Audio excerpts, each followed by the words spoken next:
How to create an account on DeepSeek AI app. Hi everyone, I'm here to assist you today. Without any delay, let's jump right in. First, open DeepSeek app on your device. Here you'll find these options. Press on sign up, which is the last option. After you press on sign up, it will lead you to this page. In here, add your email address, your password, confirm password, and then press on send code.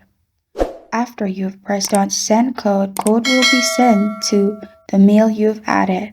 Now what you can do is open Gmail, copy the code, and then go back to DeepSeek and paste the code and press on sign up at the bottom.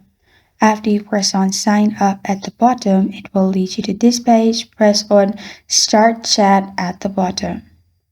After you press on start chat, you're good to go. Your account has been created. This is how to create an account on DeepSeek AI app.